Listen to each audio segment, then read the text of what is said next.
In the mid-20th century, America's mental hospitals were overflowing. Patients were stacked in wards with little hope of recovery. Then came a procedure that promised a quick fix: the transorbital lobotomy. A doctor would insert an instrument that looked like an ice pick through the eye socket, tap it with a hammer, and sever connections in the brain's frontal lobes. The entire operation could take less than 10 minutes, and the man who popularized it didn't always work inside hospitals.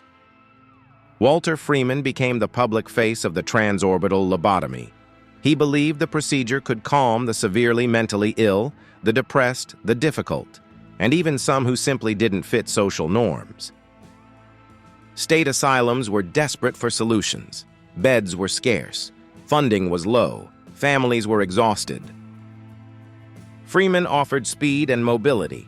He traveled from state to state performing the procedure, sometimes in rapid succession. Critics later called it an assembly line approach to the human brain. Freeman's most infamous tool was a vehicle that became known as the lobotomobile. He used it to travel between institutions, carrying his instruments and performing procedures on the road. Local medical oversight was often limited. Ethics boards were weaker than they are today.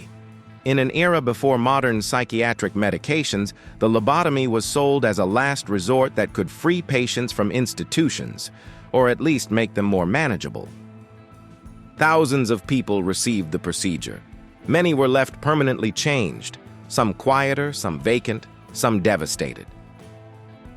Over the years, rumors and dark legends grew around the practice. Some stories claimed that procedures were performed in even more isolated settings to avoid scrutiny. There is no solid historical evidence of a dedicated lobotomy ship sailing from port to port performing surgeries under maritime law.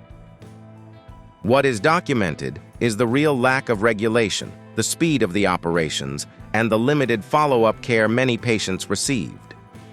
The true horror was not a secret floating hospital. It was how easily the medical system of the time accepted a destructive shortcut for complex human suffering. Archival records and survivor accounts paint a grim picture.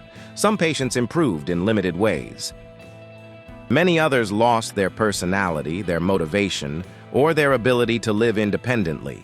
Families sometimes consented out of desperation, only to realize too late what had been taken from their loved ones. By the late 1950s and 1960s, the rise of antipsychotic medications and growing ethical concerns caused the procedure to fall out of favor. Freeman's methods were increasingly criticized.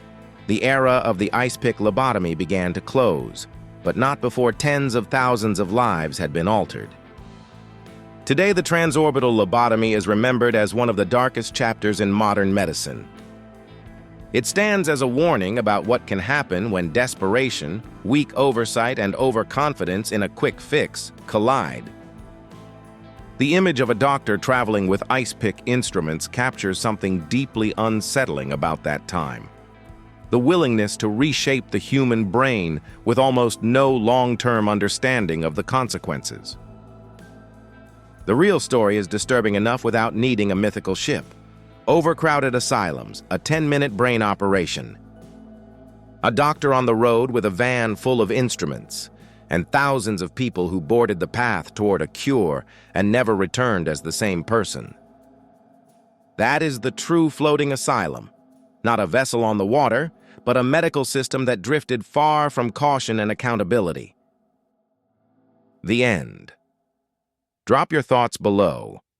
Do you think the lobotomy era could have been stopped earlier, or was it the product of a desperate time? Subscribe to Random Vibe Spark for more hidden history, dark medical stories, and reality-bending true accounts.